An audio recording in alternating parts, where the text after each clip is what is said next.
Hello friends, welcome to Jeevanya's kitchen. Friends, இன்றைக்கி நம்ம ரொம்ப டேஸ்டியான முறையில் குடமிளகா கிரேவி எப்படி பண்ணுறதுன்னு பார்க்க போகிறோம். இது நீங்கள் சப்பாத்தி, பூரி, இட்லி, தோசை எல்லாத்துக்கூடையும் வச்சு சாப்பிட்லாங்க. வெரைட்டி ரைஸ் கூட எல்லாம் தொட்டுக்கிட்டு சாப்பிட்லாம். ரொம்ப டேஸ்டியாக இருக்குங்க. செய்கிறதுமே ரொம்ப ஈஸி தான். இது எப்படி செய்கிறதுங்கிறத பார்க்குறதுக்கு முன்னாடி நம்ம சேனல் ஜீவன்யாஸ் கிச்சனை மறக்காமல் சப்ஸ்கிரைப் பண்ணி பக்கத்தில் இருக்க பெல் சிம்பிளையும் கிளிக் பண்ணிக்கோங்க. இது செய்கிறதுக்கு நான் இன்றைக்கி 2 குடமிளகாய் எடுத்துகிட்டு அந்த விதை எல்லாத்தையும் நீக்கிட்டு க்யூப்ஸாக கட் பண்ணியிருக்கிறேன். அதே மாதிரி 2 வெங்காயத்தை இந்த மாதிரி பெட்டல்ஸாக கட் பண்ணி எடுத்து வச்சுருக்கேன். இப்போது ஸ்டவ்வில் ஒரு கடாய் வச்சுட்டு அதில் 2 டேபிள் ஸ்பூன் எண்ணெய் சேர்த்துக்கோங்க.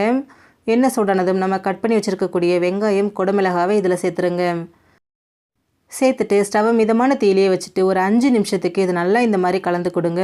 நம்ம சேர்த்துருக்கக்கூடிய குடமிளகாய் அந்த வெங்காயத்தோட பச்சை வாசனை எல்லாமே முழுமையாக போகணும். போயிட்டு கொஞ்சம் சாஃப்டாகி வரட்டும். ரொம்ப வேகக்கூடாதுங்க. அந்த குடமிளகாய் கொஞ்சம் க்ரன்ச்சியாக இருக்கும்போது தான் சாப்பிட்றதுக்கு நல்லா டேஸ்டியாக இருக்கும். பாருங்கள், ஒரு 5 நிமிஷம் போல் ஆயிருக்கு. வெங்காயம், குடமிளகாய் எல்லாமே ஓரளவுக்கு நல்லா வெந்து வந்திருக்கு. அது நல்லா வேக அந்த எண்ணெய் பிரிஞ்சு வந்திருக்கு பாருங்கள். இப்போது அந்த எண்ணெயை வடிச்சிட்டு அந்த வெங்காயம், குடமிளகாவை மட்டும் தனியாக ஒரு பிளேட்டுக்கு மாற்றி வச்சுடுங்க. இது அப்படியே இருக்கட்டும். இப்போது அதே கடாயில் திரும்பவும் 1 டேபிள் ஸ்பூன் எண்ணெய் சேர்த்துக்கோங்க. எண்ணெய் சூடானதும் இதில் 1 டீஸ்பூன் சோம்பு, 1 டீஸ்பூன் சீரகம் சேர்த்துக்கோங்க. சேர்த்துட்டு இதை நல்லா பொரிய விடுங்க. சோம்பு, சீரகம் நல்லா பொரிஞ்சதும் இது கூட 1 வெங்காயத்தை பொடியை நறுக்கி சேர்த்துக்கோங்க. கூடவே ஒரு 1/2 டீஸ்பூன் உப்பும் சேர்த்துக்கோங்க. சேர்த்துட்டு ஸ்டவ் மிதமான தீயிலேயே வச்சுட்டு வெங்காயம் நல்லா சாஃப்டாகி கண்ணாடி பதம் வர அளவுக்கு இதை நல்லா வதக்கி விடுங்க. பாருங்கள், வெங்காயம் நல்லா சாஃப்டாக வதங்கி வந்திருக்கு. இந்த அளவுக்கு வதங்கினதுக்கப்புறமா இது கூட 2 டேபிள் ஸ்பூன் அளவுக்கு கடலை மாவு சேர்த்துக்கோங்க. கடலை மாவு கிரேவிக்கு நல்ல ஒரு ஃப்ளேவரும் டெக்ஸ்சரும் கொடுக்கும் ஃப்ரெண்ட்ஸ். சேர்த்துட்டு ஸ்டவ் லோ ஃப்ளேமில் வச்சுட்டு இதை நல்லா கலந்து கொடுங்க. கடலை மாவு வேக அந்த எண்ணெய் நமக்கு நல்லா பொங்கி பொரிஞ்சு வரும். அது வரைக்கும் இதை நல்லா கலந்து கொடுங்க. பாருங்கள், கடலை மாவு வேகும்போது எந்த அளவுக்கு எண்ணெய் நல்லா பொங்கி வருதுன்னு. இப்போ இது கூட 2 டேபிள் ஸ்பூன் அளவுக்கு ஃப்ரெஷ்ஷான இஞ்சி பூண்டு விழுது சேர்த்துக்கோங்க. சேர்த்துட்டு இஞ்சி பூண்டோட பச்சை வாசனை போகிற அளவுக்கு இது நல்லா கலந்து கொடுங்க. இஞ்சி பூண்டு நல்லா வதங்கி அதோட பச்சை வாசனை முழுமையாக போனதுக்கப்புறமா இதில் மீடியம் சைஸில் 2 தக்காளியை பொடியை நறுக்கி சேர்த்துக்கோங்க. சேர்த்துட்டு அந்த தக்காளி நல்லா மசிஞ்சு குழையணுங்க. அது வரைக்கும் இதை நல்லா இந்த மாதிரி மிக்ஸ் பண்ணி விடுங்க. பாருங்கள், தக்காளி நல்லா மசிஞ்சு குழைவாக வந்திருக்கு.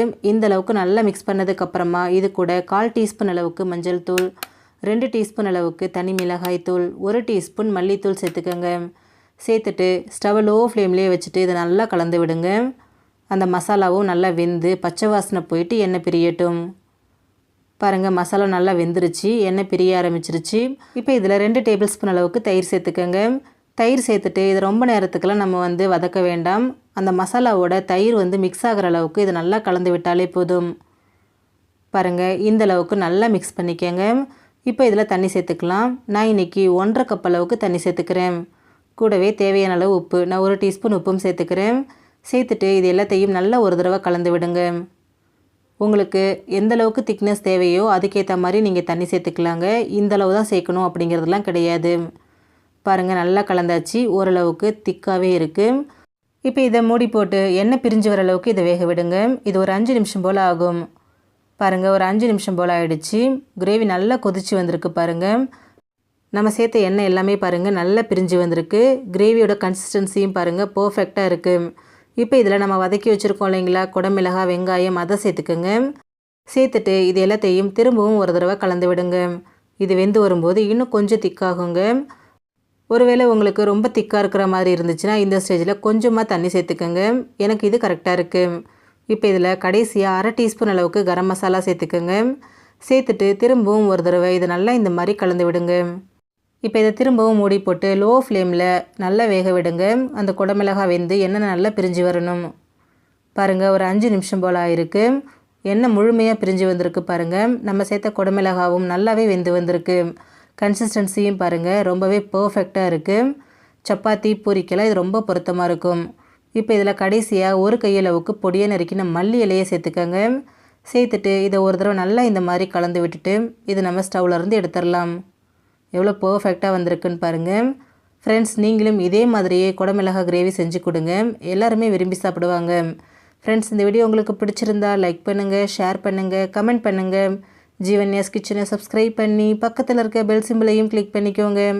அப்போ தான் நான் போடுற வீடியோஸோட நோட்டிஃபிகேஷன்ஸ் உடனுக்குடனே உங்களுக்கு வரும். தேங்க்யூ.